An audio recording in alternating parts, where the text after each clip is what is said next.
କୁହାଯାଏ କୋଟିଆ ଭଳି ଆପଣଙ୍କ ଅଞ୍ଚଳର କିଛି ଜାଗାକୁ ଆନ୍ଧ୍ର ଆଖେଇଛି ଏକଥା ସତ କି? ନିଶ୍ଚିତ ଏବଂ ସେ ଜାଗାମାନଙ୍କୁ ଯେମିତି ଆନ୍ଧ୍ରକୁ ଟେକି ଦିଆଯିବ ନାହିଁ ତା ପାଇଁ ଆପଣ କ'ଣ କରିଛନ୍ତି? ନିଶ୍ଚିତ। ଏବେ ଦେଖନ୍ତୁ ଆମ ଧୂଳିପୁଟ ପଞ୍ଚାୟତର ଗୋଟେ ଜୁଙ୍ଗଡାଙ୍ଗ ବୋଲି ଗୋଟେ ଜାଗା ଅଛି।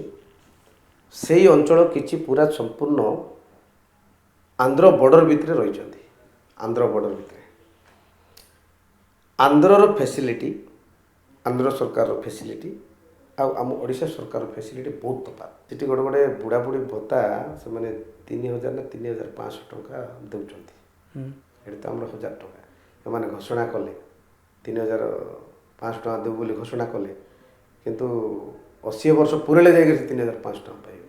କେଉଁ ଲୋକ ଆଜିକାଲି 80 ବର୍ଷ ବଞ୍ଚୁଛନ୍ତି? ତାଙ୍କର ଚାଉଳ, ତାଙ୍କର ପଞ୍ଚାୟତ ଜରିଆରେ ଯେଉଁ ଜିନିଷ ଦେବା କଥା, ଯେଉଁଭଳି ଭାବରେ ଅଙ୍ଗନବାଡ଼ି ସ୍କୁଲ ଏମାନଙ୍କୁ ଯେଉଁ ଶିକ୍ଷା ଦେବା କଥା ବା ଅଙ୍ଗନବାଡ଼ିରେ ଖାଇବା ଦେବା କଥା କି ସ୍କୁଲରେ ଖାଇବା ଦେବା କଥା, ବିଭିନ୍ନ ପ୍ରକାର ଯେଉଁ ସରକାରୀ ଯୋଜନା ଯେଉଁ ଆନ୍ଧ୍ରରେ ଇଏ କରୁଛନ୍ତି, ତା ତୁଳନାରେ ଆମ ଓଡ଼ିଶାରେ ଏତେ ନାହିଁ।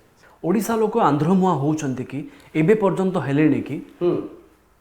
ବର୍ତ୍ତମାନ ସୁଦ୍ଧା ଗୋଟେ ଗୋଟେ ଗାଁରେ ସେ ଅଞ୍ଚଳରେ ସେ ଅଞ୍ଚଳ ଯେଉଁଟା କହିଲି ଜୁଙ୍ଗଡାଙ୍ଗ ବା ଧୂଳିପୁଟର କିଛି ଅଞ୍ଚଳ ଅଛି, ସେମାନେ ଆନ୍ଧ୍ର ଫେସିଲିଟି ପାଉଛନ୍ତି, ଓଡ଼ିଶା ଫେସିଲିଟି ପାଉଛନ୍ତି। ଆଚ୍ଛା, କିନ୍ତୁ ଆନ୍ଧ୍ରରୁ ଅଧିକା ଫେସିଲିଟି ପାଉଛନ୍ତି। ଭୋଟ କେଉଁଠି ଦିଅନ୍ତି? ବଟ୍ ଆମର ଓଡ଼ିଶାରେ ହିଁ ଦିଅନ୍ତି।